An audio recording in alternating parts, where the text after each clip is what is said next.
نحمده ونصلي على رسوله الكريم اما بعد فاعوذ بالله من الشيطان الرجيم بسم الله الرحمن الرحيم رب اشرح لي صدري ويسر لي امري واحلل عقدة من لساني يفقهوا قولي.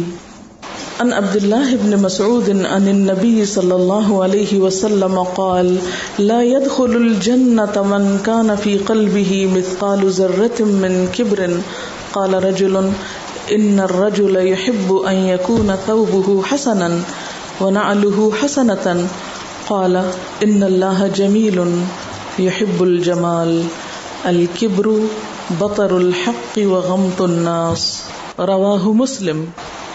سیدنا عبداللہ بن مسعود رضی اللہ تعالی عنہ سے روایت ہے کہ نبی کریم صلی اللہ علیہ وسلم نے فرمایا وہ شخص جنت میں نہیں جائے گا جس کے دل میں ایک ذرے کے برابر بھی تکبر ہوگا. ایک آدمی نے سوال کیا آدمی کو یہ پسند ہے کہ اس کا لباس اچھا ہو، اس کے جوتے اچھے ہوں؟ آپ صلی اللہ علیہ وسلم نے فرمایا یقیناً اللہ تعالی جمیل ہے اور جمال کو پسند فرماتا ہے. تکبر حق کو ٹھکرانا اور لوگوں کو حقیر سمجھنا ہے. اسے مسلم نے روایت کیا ہے. اس حدیث میں سب سے پہلے تو تکبر کی مذمت کی گئی ہے. تکبر کیا ہے؟ اپنے آپ کو بڑا سمجھنا اور دوسروں کو حقیر سمجھنا. متکبر انسان کی سزا کیا ہے کہ وہ جنت میں نہیں داخل ہو سکے گا، اور تکبر کا ایک ذرہ بھی اتنا ہی نقصان دہ ہے جتنا زیادہ تکبر. یعنی جب تک انسان کا دل تکبر سے بالکل خالی نہ ہو جائے، صاف نہ ہو جائے، پاک نہ ہو جائے، اس وقت تک وہ جنت میں جانے کا اہل ہی نہیں. اب عام طور پر انسان اپنی اہمیت بڑھانے کے لیے لباس اور ظاہری چیزوں کا سہارا لیتا ہے. تو ایک شخص نے پوچھا کہ اگر انسان چاہتا یہ ہے کہ اس کے کپڑے اچھے ہوں اور اس کے جوتے اچھے ہوں تو کیا اچھے کپڑے اور جوتے کا استعمال جو ہے وہ بھی تکبر میں آتا ہے؟ تو آپ صلی اللہ علیہ وسلم نے فرمایا کہ ان اللہ جمیل، اللہ تعالیٰ خود بھی خوبصورت ہے، یحب الجمال، اور خوبصورتی پسند بھی کرتا ہے. یعنی اچھے لباس اور اچھے جوتے میں حرج نہیں. الکبر، کبر کیا ہے، تکبر کیا ہے؟ بطر الحق، حق کا انکار، وغمط الناس، اور لوگوں کو حقیر جاننا. بطر کہتے ہیں اترانے کو، پھولنے کو، حق بات کو اس لیے قبول نہ کرنا کہ وہ اس کے شان کے خلاف ہے. اور غمط الناس، غمط کہتے ہیں ذلیل سمجھنا، حقیر سمجھنا، لوگوں کی ناقدری کرنا، ان کی ناشکری کرنا. تو خلاصہ کیا ہے کہ انسان کو بنیادی طور پر اپنی کیئر کرنے، اپنا خیال رکھنے اور حق کے دائرے میں رہتے ہوئے جائز طور پر زیب و زینت کا حق دیا گیا ہے، اس کی اجازت ہے. زیب و زینت کا اختیار کرنا تکبر میں نہیں آتا. اصل چیز اچھے لباس اور اچھے حال حلیے میں ہوتے ہوئے دوسروں کے ساتھ ایسا معاملہ کرنا کہ جس سے ان کو حقیر قرار دیا جائے یا انہیں ان کے مقام سے گرایا جائے. یعنی اچھے لباس میں برائی نہیں، اصل میں اس سوچ میں برائی ہے جس کے اندر خود پسندی کے ساتھ ساتھ دوسروں کی ذلت یا دوسروں کو حقیر سمجھنا ہے. اور اس میں خصوصی طور پر یہ جو بات کی گئی ہے نا کہ کبر کیا ہے؟ بطر الحق، حق کو نہ ماننا. حق کا انکار یہ ہے کہ ایک چیز آپ کی سمجھ میں آ گئی ہے کہ یہی حق ہے، یہی درست ہے، اور پھر آپ تعویلات کے ذریعے، عذر بہانے کے ذریعے اور جان چھڑانے کے لیے یا پھر اپنی عقل کی بات پہ ڈٹ جانے کے لیے کہ میرا فلسفہ یہ، ہاں ہوگا قرآن میں لکھا مگر میرا فلسفہ یہ ہے، یہ ہے انکار حق. یعنی سننے کے بعد آپ انکار حق کریں تو وہ تو ہے ہی، لیکن سننے سے انکار کے ہم سننا ہی نہیں چاہتے. یہ مت سناؤ ہمیں یہ قرآن. متکبر کی ایک علامت یہ بھی ہوتی ہے کہ کہیں بھی کچھ ہو وہ اس کو اپنے خلاف سمجھتا ہے. تو ایک خوف کی نفسیات ہوتی ہے، وہ ہر وقت اپنے آپ کو پروٹیکٹ کرنے کی فکر میں ہوتا ہے کہ اس کی بڑائی کو آنچ نہ آئے، وہ کہیں نیچا نہ ہو جائے. کبر اصل میں سچائی کے، حق کے اعتراف میں سب سے بڑی رکاوٹ ہوتی ہے. یعنی سچی بات دیکھتے ہوئے بھی اس کو جھٹلا دینا. سچائی کو پانے کے لیے، حق کو پانے کے لیے سب سے زیادہ جو چیز مددگار ہے، انسان کو فائدہ دیتی ہے، وہ اس کا تواضع ہے، ہمبلنس ہے. جو انسان جتنا ہمبل ہوگا اتنا ہی حق کے قریب ہوگا اور جلد حقیقت اور سچائی کو پالے گا. ہمبلنس میں یہ بات بھی آتی ہے کہ دوسرے کو اپریشیٹ کرنا، دوسرے کی خوبی کو تسلیم کر لینا، دوسرے کے اندر کی خیر اور بھلائی کو مان لینا کہ ہاں اس میں بھی کوئی خیر اور اس میں بھی کوئی اچھائی ہو سکتی ہے اور یہ مجھ سے بہتر ہو سکتا ہے. جیسے کئی موقعوں پر جب حضرت عمر حضرت ابو بکر سے آگے بڑھنے کی کوشش کرتے اور پھر پیچھے رہ جاتے تو اعتراف کرتے تھے دوسرے کی خیر و خوبی کا کہ حضرت ابو بکر سے آگے کوئی نہیں بڑھ سکتا. جیسے ایک جنگ کے موقع پر اپنے گھر کا سامان آدھا لے کر گئے اور حضرت ابو بکر پورا لے گئے، اور اسی طرح کی اور مثالیں بھی موجود ہیں. اصل میں جو انسان تکبر میں مبتلا ہوتا ہے وہ اپنے آپ کو بڑی چیز سمجھتا ہے، وہ اپنے آپ کو دوسروں سے بہتر سمجھتا ہے. اور جو انسان خود کو دوسروں سے بہتر سمجھے تو پھر کبھی بھی وہ دوسرے کی بات کو ایکسپٹ نہیں کر سکتا، کبھی بھی وہ اپنی ذات سے باہر کسی حقیقت کا، حق کا، سچائی کا اعتراف نہیں کر سکتا، اس کو لیتا نہیں، کیونکہ وہ اپنے آپ کو بہت بڑی چیز سمجھتا ہے. وہ اپنے علاوہ کسی اور میں خیر اور بھلائی دیکھتا ہی نہیں. کیوں؟ کیونکہ اس کے خیال میں حق کو ماننے سے وہ دوسروں کی نگاہوں میں چھوٹا ہو جائے گا. اگر وہ اپنے سے باہر کسی سچائی کو مان لیتا ہے تو یہ کیا ہے اس کے نزدیک؟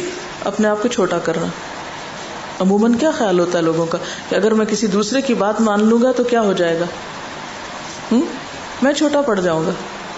میں ہر حال میں دوسروں سے بڑا ہی نظر آنا چاہتا ہوں، دوسرے میری بات مانے، مجھے کسی کی نہیں ماننی. لیکن جو شخص تواضع اختیار کرتا ہے، جب حق اس کے سامنے آتا ہے تو اس کو نہ تو پہچاننے میں کوئی مشکل پیش آتی اور نہ ہی اسے قبول کرنے میں اور نہ ہی اس کے آگے جھکنے میں، کیونکہ وہ نہ تو خود پسندی میں مبتلا ہے اور نہ ہی اپنے آپ کو بہت بڑا علامہ سمجھتا ہے یا بہت بڑا عقل مند سمجھتا ہے. عقل مندی کی اصل پہچان پھر کیا ہے کہ انسان سچائی کا پہچاننے والا ہو، سچائی کو پانے والا اور سچائی کو پھر قبول کرنے والا ہو. کیونکہ کبر انسان کو سچائی سے روک دیتا ہے اور یہی چیز انسان کو اپنے رب کی نگاہوں میں مجرم بنا دیتی. ایسا شخص پھر اللہ تعالیٰ کا ناپسندیدہ انسان بن جاتا ہے اور پھر اللہ کی رحمت سے محروم ہو جاتا ہے. حق کا انکار کرنے والے کبھی بھی اللہ کی رحمت کو نہیں پا سکتے، وہ اللہ کی رحمت سے محروم ہو جاتے ہیں. بطر الحق عموماً دنیاوی نعمتوں کی زیادتی کی وجہ سے ہوتا ہے.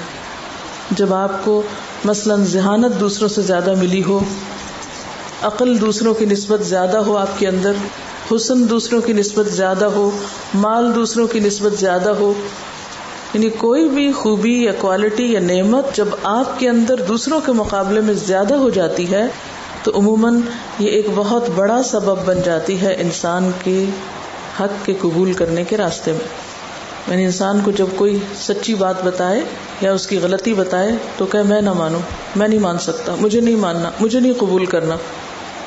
کبھی انسان زبان سے کہتا ہے، کبھی انسان رویے سے ظاہر کرتا ہے، اپنے پوسچر سے ظاہر کرتا ہے، اپنے سٹائل سے، اپنے انداز سے، اشاروں سے، لب و لہجے سے، یعنی مختلف طریقوں سے انکار ہوتا ہے. بطر الحق ضروری نہیں کہ صرف زبان سے ہو، انسان کے انداز سے بھی حق کا جھٹلانا سمجھ میں آتا ہے. یعنی کندھے اچکانا، سر جھٹکنا، پرواہ نہ کرنا، بغیر سمجھے بغیر جانے دوسرے کی بات کا انکار کر دینا، سننے سے بھی انکار کر دینا، جاننے کی کوشش ہی نہ کرنا، اس کی ضرورت ہی محسوس نہ کرنا. اور دوسری طرف غمت الناس، یعنی اس کا ایک سبب غمت الناس بھی ہوتا ہے کہ خود کو بڑا سمجھنا تو دوسروں کو حقیر سمجھنا. اور غمت الناس میں بھی لوگوں کو حقیر سمجھنے والے، ان کی عام طور پر صفات کیا ہوتی ہیں؟ وَلَا تُسَعِّرْ خَدَّكَ لِلنَّاسِ، لوگوں سے منہ موڑ کے بات کرتے ہیں، منہ پھیر کے، جس کا قرآن میں منع کیا گیا کہ لوگوں سے منہ پھیر کے بات نہ کرو. تو غمت الناس کا شکار لوگ کیا کرتے ہیں؟ انہیں شرافت سے سامنے دیکھ کے بات نہیں کرتے، بات کسی سے کریں گے اور منہ دوسری طرف کیا ہوگا. یہ کیا انداز ہے؟ اس انداز کو کیا کہیں گے؟ غمت الناس. اور ان کے رویے سے کیسے جھلکتا ہے؟ وَلَا تَمْشِ فِي الْأَرْضِ مَرَحًا، چال میں خاص قسم کی اکڑ. إِنَّ اللَّهَ لَا يُحِبُّ كُلَّ مُخْتَالٍ فَخُورٍ، اللہ کو کوئی بھی خود پسند اور فخر جتانے والا شخص پسند نہیں آتا، کیونکہ قرآن میں آتا ہے إِنَّكَ لَن تَخْرِقَ الْأَرْضَ وَلَن تَبْلُغَ الْجِبَالَ طُولًا. اکڑ کر چلنے سے نہ تو انسان زمین کو پھاڑ سکتا ہے اور نہ ہی پہاڑ جتنا اونچا ہو سکتا ہے، بلکہ پہاڑ کے مقابلے میں تو انسان بہت چھوٹا لگتا ہے. الگ پھر بھی اس کا کچھ وجود نظر آتا ہے، لیکن پہاڑ کے قریب کبھی آپ نے مری ہلز پہ سفر کیا تو وہ نیچے نظر آنے والے انسان بالکل چھوٹے چھوٹے نظر آتے ہیں. تو اس وقت انسان کو سمجھ آتا ہے کہ قرآن نے پہاڑ کے مقابلے کی بات کیوں کی. وَلَن تَبْلُغَ الْجِبَالَ طُولًا، پہاڑ کے مقابلے میں تو اور بھی چھوٹے لگتے ہو، تو اکڑنے کا کیا فائدہ. اسی طرح غمت الناس لہجے کے ذریعے بھی ہوتا ہے، یعنی بات کرتے وقت دوسروں کے ساتھ اس اسٹائل سے بات کرنا کہ دوسروں کو کوئی چیز ہی نہ سمجھنا، کوئی اہمیت ہی نہ دینا. رسول اللہ صلی اللہ علیہ وسلم نے فرمایا آدمی تکبر کا اظہار کرتا رہتا ہے، یعنی اپنی چال سے، اپنی بات سے، اپنے اسٹائل سے، اپنے لہجے سے، اپنے باتوں سے، رویے سے، حق کے انکار سے، یہاں تک کہ اسے سرکش لوگوں میں لکھ دیا جاتا ہے. یعنی اللہ تعالیٰ اسے مہلت دیتا رہتا ہے، اب اصلاح کر لے، اب کر لے، اب کر لے، لیکن جب انسان اصلاح نہیں کرتا تو اسے سرکش لوگوں کی لسٹ میں لکھ لیا جاتا ہے. پھر اس کو وہی سزا دی جاتی ہے جو سرکش لوگوں کو دی جائے گی. ایک اور حدیث میں آتا ہے حضرت عمر ممبر پر تشریف لائے اور فرمایا لوگوں تواضع اور فروتنی اختیار کرو، عاجزی اختیار کرو. میں نے رسول اللہ صلی اللہ علیہ وسلم کو یہ فرماتے ہوئے سنا ہے کہ جو شخص اللہ تعالیٰ کی رضامندی حاصل کرنے کے لیے تواضع سے کام لے، اللہ تعالیٰ اس کے مرتبے کو بڑا کر دیتا ہے. صحابہ کرام کے لباس اور ان کی زندگی کا ظاہری رہن سہن کو بہت عالی شان نہ تھا، لیکن آج بھی ان کی جو عزت ہے اور جو ان کا مقام ہے اور جو عظمت ہے وہ کسی سے چھپی ہوئی نہیں. ہر شخص اپنے آپ کو خوب پہچانتا ہے نا. یہ چیز ہم کسی سے نہیں پوچھ سکتے کہ آپ بتائیے میرے اندر تکبر ہے کہ نہیں. ہم میں سے ہر شخص اپنا حساب خود لے سکتا ہے. ایسا شخص اپنے آپ کو اپنی نگاہ میں بہت چھوٹا سمجھتا ہے اور لوگوں کی نگاہ میں وہ بزرگ و برتر ہو جاتا ہے. اور جو شخص تکبر کرتا ہے اللہ تعالیٰ اس کو پست کر دیتا ہے، پھر وہ لوگوں کی نگاہ میں حقیر اور ذلیل ہو جاتا ہے اور اپنی نگاہ میں وہ اپنے آپ کو بڑا خیال کرتا ہے. مختال کہتے ہیں ایسے شخص کو نا جو اپنے خیالوں میں بہت بڑا ہو، حقیقت میں بڑا نہ ہو، خود کو بڑی چیز سمجھتا ہو اور لوگوں کی نگاہ میں انتہائی ذلیل ہو، کوئی مقام نہ ہو اس کا، یہاں تک کہ پھر وہ لوگوں کی نگاہ میں کتے اور سور سے بھی بدتر ہو جاتا ہے. یعنی بعض متکبرین کا حال تو یہ ہوتا ہے کہ لوگ ان کو ایک کتے کے برابر بھی درجہ نہیں دیتے. اچھا یہ جو بات ہو رہی تھی نا کہ انداز سے کس طرح تکبر جھلکتا ہے، تو چال کے علاوہ لباس پہننے کا انداز اور خصوصاً لباس کو فخر کی وجہ سے لٹکانا. حضرت ابو ہریرہ سے روایت ہے کہ رسول اللہ صلی اللہ علیہ وسلم نے فرمایا قیامت والے دن اللہ تعالیٰ اس شخص کی طرف دیکھے گا بھی نہیں جو اپنے تیبند وغیرہ کو فخر اور غرور سے ٹخنوں کے نیچے گھسیٹتا ہوا چلے. یعنی کپڑوں کو اس لیے پاؤں میں روندنا کہ میرے پاس بہت ہیں اور پہن لوں گا، یہ پھٹ بھی گئے تو، یا یہ کہ دوسروں کے مقابلے میں اس طرح منفرد نظر آنے کی کوشش کرنا کہ مجھے پھر لوگ اہمیت دیں، بڑا سمجھیں. یعنی خوبصورت لباس پہننے میں تو حرج نہیں، اگر اندر سے نیت میں خرابی نہیں تو خوبصورت سے خوبصورت لباس آپ کو متکبرین میں شامل نہیں کرے گا، لیکن ایسا لباس ضرور متکبرین میں شامل کر دے گا جسے پہن کر آپ مختال بن جائیں. مختال کیا؟ اپنے خیالوں میں خود کو بڑا سمجھنے لگے. اور پھر مختال جو ہوتے ہیں وہ فخور بھی ہوتے ہیں. فخور کیا ہوتا ہے؟ اپنے منہ آپ میاں مٹھو بننا، خود اپنی تعریفیں کرنا، اپنی بڑائی کے افسانے اور کہانیاں بیان کرنا. حضرت ابو ہریرہ سے روایت ہے رسول اللہ صلی اللہ علیہ وسلم نے فرمایا اللہ تعالیٰ فرماتا ہے عزت میرا پہناوا ہے، بڑائی میری چادر ہے، جو بھی ان میں سے کوئی ایک چیز بھی مجھ سے کھینچے گا میں اس کو عذاب دوں گا. اور انجام کے اعتبار سے حضرت ابو سعید خدری کی روایت ہے رسول اللہ صلی اللہ علیہ وسلم نے فرمایا جنت اور دوزخ نے باہم جھگڑا کیا. دوزخ نے کہا میرے اندر بڑے بڑے سرکش اور متکبر لوگ ہوں گے، یعنی اس نے بڑا فخر ظاہر کیا کہ میرے اندر بڑے بڑے لوگ ہوں گے. جنت نے کہا میرے اندر کمزور اور مسکین قسم کے لوگ ہوں گے.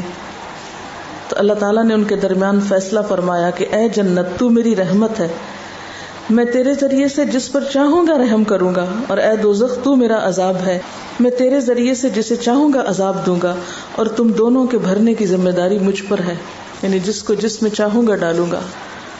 تو حدیث کیا ہے کہ ان اللہ جمیل یحب الجمال، الکبر بطر الحق وغمط الناس۔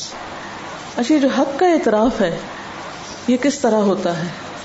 اس کی مثال حضرت عمر رضی اللہ تعالی عنہ میں بارہا نظر آتی۔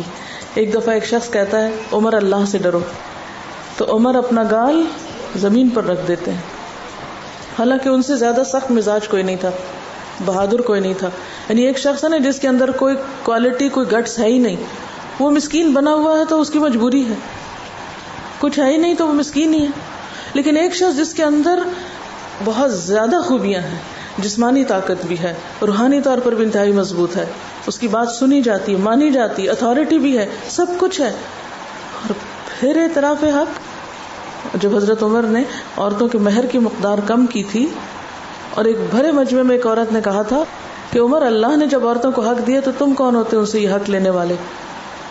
تو حضرت عمر نے بھی بھرے مجمع میں اعتراف کیا تھا کہ اخطا عمر و اصابت امرأہ، عمر نے خطا کی اور اس عورت نے درست بات کی، سب کے سامنے اعتراف۔ حضرت عمر کے تو خود ایمان لانے کا واقعہ سب سے بڑا اعتراف حق کا واقعہ ہے کہ وہ غصے میں بھرے ہوئے گھر سے نکلے ہیں زہر میں بجھی ہوئی تلوار لے کر کہ آج میں کام ختم کر دوں گا، لیکن جب انہیں بتایا جاتا ہے کہ دیکھو اپنے گھر کی خبر لو، قرآن کی آیت سنتے ہیں تو دل پگھل جاتا ہے، قبول کر لیتے ہیں، اپنا ارادہ چھوڑ دیتے ہیں۔ حالانکہ ایک شخص جو غصے کی حالت میں تلوار اٹھائے ہوئے ہو، پھر وہ تلوار واپس کیسے جائے اور اس کو انا کا مسئلہ نہ بنائے۔ اسی لیے ابو جہل کے حق میں آپ صلی اللہ علیہ وسلم کی دعا قبول نہیں ہوئی، عمر کے حق میں ہو گئی، کیونکہ ابو جہل نے مرتے وقت بھی کیا کہا تھا، اس گردن کو نیچے سے کاٹنا تاکہ جب رکھی جائے تو پتہ چلے سردار کی گردن ہے، موت سر پہ کھڑی ہے، جان نکلنے کا وقت ہے، تکبر نہیں گیا، گردن کٹا دی لیکن جھکی نہیں۔ پھر آپ دیکھیے کہ جس وقت رسول اللہ صلی اللہ علیہ وسلم کی وفات ہوتی تو حضرت عمر کیا کرتے ہیں کہ جو کوئی یہ کہے گا کہ رسول اللہ صلی اللہ علیہ وسلم فوت ہو گئے ہیں تو میں اس کی گردن تلوار سے اڑا دوں گا۔ اور اس وقت بھی وہ کسی کی بات سننے کو تیار نہیں تھے، یعنی حضرت عمر اتنے صدمے میں تھے کہ کہنے لگے کہ بہت سے منافق یہ سمجھ رہے ہیں کہ رسول اللہ صلی اللہ علیہ وسلم فوت ہو گئے ہیں، خدا کی قسم ان کی وفات نہیں ہوئی، وہ اپنے رب کے پاس گئے، جیسے موسیٰ بن عمران 40 راتوں کے لیے اپنے رب کے پاس گئے تھے پھر واپس آ گئے تھے، تو اسی طرح آپ بھی ضرور واپس آئیں گے جس طرح موسیٰ علیہ السلام واپس آئے، کیونکہ تسلیم نہیں کر رہے تھے، اس وقت یقین نہیں آ رہا تھا ان کو، اور پھر آ کر ان لوگوں کے ہاتھ پاؤں کاٹیں گے جنہوں نے یہ کہا ہے کہ آپ فوت ہو گئے، یعنی اتنے شدید غصے میں تو شدت کے ساتھ وہ اس بات کو، اس خبر کو جو بالکل ایک سچ تھی جھٹلا رہے تھے۔ لیکن حضرت ابو بکر رضی اللہ تعالیٰ عنہ کو جب خبر ہوئی، مسجد کے دروازے پہ اترے تو عمر لوگوں کے سامنے یہی تقریر کر رہے تھے، ابو بکر نے کچھ نہیں کہا، سیدھے حجرے میں گئے، آپ صلی اللہ علیہ وسلم کے چہرے سے کپڑا ہٹایا، بوسہ دیا، پھر کہا میرے ماں باپ آپ پر قربان، اللہ نے جو موت آپ کے لیے مقدر کی تھی وہ آپ پر آ چکی، اس کے بعد اب آپ پر موت کی مصیبت آنے والی نہیں ہے، اور پھر چادر دوبارہ ڈال دی اور باہر آئے۔ عمر برابر لوگوں کے سامنے بول رہے تھے، ابو بکر نے ان سے کہا کہ عمر ٹھہر جاؤ، خاموش ہو جاؤ، عمر نے انکار کیا۔ حضرت ابو بکر نے جب دیکھا کہ عمر چپ ہونے پہ تیار نہیں تو لوگوں کی طرف متوجہ ہوئے، جب لوگوں نے حضرت ابو بکر کی آواز سنی تو عمر کو چھوڑ دیا اور ان کی بات سننے کے لیے متوجہ ہو گئے۔ حضرت ابو بکر نے حمد و ثنا کے بعد لوگوں سے کہا کہ جو شخص محمد کی عبادت کرتا تھا، من کان یعبد محمدا فإن محمدا قد مات، تو محمد صلی اللہ علیہ وسلم کی وفات ہو چکی ہے، اور جو شخص اللہ کی عبادت کرتا تھا تو اللہ زندہ ہے، وہ کبھی مرنے والا نہیں ہے۔ اور پھر یہ آیت پڑھی، وما محمد الا رسول قد خلت من قبلہ الرسل افإن مات او قتل انقلبتم على اعقابکم ومن ينقلب على عقبیہ فلن يضر اللہ شیئا وسيجزی اللہ الشاکرین۔ اور محمد بس ایک رسول ہیں، ان سے پہلے بہت سے رسول گزر چکے، پھر کیا اگر وہ مر جائیں یا قتل کر دیے جائیں تو تم لوگ الٹے پاؤں پھر جاؤ گے؟ اور جو آدمی پھر جائے وہ اللہ کا کچھ نہیں بگاڑے گا اور اللہ شکر گزاروں کو بدلہ دے گا. راوی کہتے ہیں کہ جب ابو بکر نے یہ آیت پڑھی تو ایسا محسوس ہوا جیسے لوگ یہ جانتے ہی نہ تھے کہ قرآن میں یہ آیت بھی ہے. اب ابو بکر سے اس آیت کو سن کر لوگوں نے اس کو اخذ کر لیا. اس کے بعد یہ آیت تمام لوگوں کی زبان پر تھی. راوی کہتے ہیں کہ عمر نے کہا کہ خدا کی قسم جب میں نے ابو بکر کو یہ آیت پڑھتے ہوئے سنا تو میں دہشت زدہ ہو گیا، یہاں تک کہ میں زمین پر گر پڑا. میرے دونوں پاؤں میرا بوجھ نہ اٹھا سکے اور میں نے جان لیا کہ رسول اللہ صلی اللہ علیہ وسلم کی وفات ہو چکی ہے. اب یہ وہی عمر ہے جو پہلے کسی بات کو سن نہیں رہے، مان نہیں رہے، کیونکہ لوگ اپنی طرف سے سمجھا رہے ہیں نا، لیکن جب ایک آیت سنی تو زمین پہ گر پڑتے ہیں. یہ ہے اعتراف حق. حق ہے نا، یہ قرآن حق ہے. قرآن کی بات سن کر زمین پہ گر پڑتے ہیں. اس سے پہلے ابو بکر کچھ اور بات کہہ رہے تھے، لیکن وہ ابو بکر کے الفاظ تھے. جو ہی قرآن کے الفاظ آئے وہیں جھک گئے. تو اس سے اصحاب کرام کی ایک اور بڑی صفت سامنے آتی ہے کہ وہ حق کو کس طرح قبول کرنے والے تھے، کس طرح لینے والے تھے. پھر وہ یہ نہیں سوچتے تھے کہ میں نے پورے مجمع کے سامنے ابھی کیا تقریر کی تھی اور قسمیں کھا کے کیا بات کہی تھی اور کس طرح میں نے دلائل سے بات کی تھی. نہ پھر انہیں اپنی قسم کی بات اور نہ کسی دلیل اور کسی بھی چیز کی کوئی پرواہ نہیں. پھر ایسا اعتراف حق ہے کہ واقعی صرف زبانی طور پر نہیں، دل سے نہیں، اپنے پورے وجود کے ساتھ اس کے آگے جھک جاتے ہیں. یہی سچ ہے. اسی طرح ایک بدو آیا اور وہ دعا مانگ رہا تھا طواف کرتے ہوئے کہ یا اللہ مجھے تو قلیل لوگوں میں سے کر دے، تھوڑے لوگوں میں سے کر دے. تو حضرت عمر کو سمجھ میں نہیں آئی بات، تو انہوں نے کہا کہ یہ تم کیا کہہ رہے ہو. اس نے کہا کہ قرآن میں آتا ہے وَقَلِيلٌ مِّنْ عِبَادِيَ الشُّكُورُ، کہ میرے بندوں میں بہت تھوڑے ہیں جو شکر گزار ہوں. تو اس پر حضرت عمر نے کہا کہ ہاں تم ٹھیک کہہ رہے تھے، اور پھر کہا کہ ایک عام شخص عمر سے زیادہ جانتا ہے، یعنی ایک بدو کا علم یا ایک بدو کی سمجھ عمر سے زیادہ ہے. یہ اعتراف خلیفہ امیر المومنین کا کوئی معمولی اعتراف نہیں ہے. صحابہ کرام کے درمیان بہت سارے امور پر اختلاف ہوا، لیکن جب دلیل سامنے آئی اپنا موقف فوراً واپس لے لیا کہ ہاں ٹھیک ہے، یہ صحیح ہے. سوال یہ کہ قرآن اور حدیث کی بات جب آ جاتی ہے تو پھر ہر ایک وڈرا کر لیتا ہے اس کو، لیکن جہاں لوگوں کے خیالات میں ٹکراؤ پیدا ہوتا ہے اور ہر ایک یہ سمجھتا ہے کہ اس کی بات زیادہ وزنی ہے، یہ زیادہ بہتر ہے، تو ایسے میں پھر حق کس کے ساتھ ہوتا ہے؟ اس میں یہ ہے کہ مشورہ جہاں دینا ہو یا اپنی رائے کا اظہار کرنا ہو تو اس میں بھی ایک اعتدال ضروری ہے کہ اچھی سے اچھی رائے دینے کے بعد پھر اس پر اصرار نہ کیا جائے کہ ضرور ہماری بات مانی جائے، اور اگر نہ مانی جائے تو پھر باقی کاموں کو بھی چھوڑ دیا جائے چونکہ ہماری فلاں بات نہیں مانی گئی. اس لیے صحابہ کرام کی زندگی میں ایسی مثالیں بھی تھیں کہ رائے دینے کے بعد تو سر تسلیم خم بھی کر لیتے تھے، چاہے وہ ان کی مرضی کے خلاف ہی بات جاتی تھی. تو اس میں یہ ہے کہ اختلاف کا ہونا، اپنی رائے کا پیش کرنا، اس میں کوئی قباحت نہیں، لیکن اپنی رائے منوانے پر اصرار کرنا اور اسی کو ہی بہتر رائے سمجھنا یہ درست نہیں. اور دوسری طرف اگر کسی اور کو وہ رائے بہتر معلوم ہو رہی ہے اور صرف اس لیے نہ لینا کہ چونکہ یہ فلاں کی رائے ہے، تو پھر وہ دوسرے شخص کی غلطی ہے. اگر کسی بھی چیز میں ایک نظریہ یا ایک سوچ زیادہ بہتر ہے تو انسان اتحاد کی خاطر اختلاف ختم کرنے کے لیے اپنی سوچ کو وڈرا کر سکتا ہے. تو اس میں بھی آپ دیکھیں گے کہ جو سچ ہوتا ہے یا درست بات ہوتی ہے وہ وقت کے ساتھ ساتھ خود ہی ثابت ہو جاتی. بعض اوقات ہم ایک اچھا مشورہ دیتے ہیں یا ایک اچھی بات کرتے ہیں، لیکن ہر مختلف بات یا ایک اچھی بات ضروری نہیں کہ لوگ پہچانتے بھی ہوں یا اس کو قبول بھی کر لیں. ہو سکتا ہے کہ ابتدا میں وہ غیر مانوس ہو اور قبولیت میں لوگوں کو مشکل ہو، لیکن ایک وقت آتا ہے کہ لوگ خود اپنی غلطی کا اعتراف کر لیتے ہیں اور آپ کی بات درست ثابت ہوتی ہے اور اس کو پھر وہ زیادہ بہتر طور پر ایکسپٹ کرتے ہیں. تو اس کے لیے پھر آپ کو انتظار اور صبر کی پالیسی اختیار کرنا پڑتی ہے. جیسے نبی صلی اللہ علیہ وسلم کی بات سے بڑھ کر سچی بات کس کی تھی، لیکن اہل مکہ نے آپ کے ساتھ کیا سلوک کیا؟ انکار تو ایک طرف، ہر طرح کی مخالفت. لیکن کیا ایک وقت ایسا نہیں آیا تھا کہ انہی لوگوں نے اپنی غلطی کو تسلیم کر لیا اور آپ کی بات پریویل کر گئی، لیکن اس کے لیے 23 سال کا انتظار کرنا پڑا؟ یعنی یہ جو صبر اور برداشت ہے یہ سب سے زیادہ اہم ہے. اپنی بات کی نگیشن برداشت کر لینا، اختلاف برداشت کر لینا، دوسرے کی تنقید برداشت کر لینا، یہی وہ کوالٹیز ہیں اور یہی وہ چیزیں ہیں جو مقصد کے حصول میں مددگار ہوتی ہیں.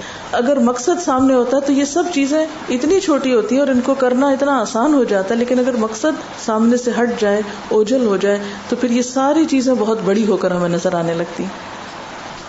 اسی طرح تکبر میں یہ چیز بھی آتی ہے کہ اپنے آپ کو انڈسپینسیبل سمجھنا، کہ میں نہ ہوگا تو کوئی کام ہو ہی نہیں سکتا، سب کچھ میرے ہی دم سے ہے.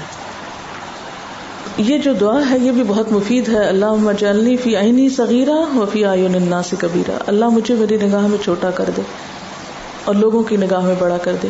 خود کو چھوٹا سمجھنے میں پھر انسان ہمیشہ بہتر ہونے کے لیے کوشش کرتا ہے، اور جو خود کو بہتر سمجھ لیتا ہے پھر وہ بہتری کے لیے کوشش بھی نہیں کرتا کہ میں تو آلریڈی بہتر ہوں. آخری چیز جس پر بات ختم کرنا چاہوں گی وہ یہ ہے کہ ہم سب سوچیں اپنے اپنے بارے میں کہ میں خود کو کتنے لوگوں سے چھوٹا اور کتنوں سے بڑا سمجھتی ہوں، کتنوں سے کم اور کتنوں سے بہتر سمجھتی ہوں خود کو. ٹھیک ہے، خود ہی ٹیسٹ ہو جائے گا کہاں کھڑے ہیں ہم. سبحانک اللہم و بحمدک نشہد ان لا الہ الا انت نستغفرک و نتوب الیک. حمید حمید حمید حمید حمید حمید حمید حمید حمید حمید حمید حمید حمید حمید حمید حمید حمید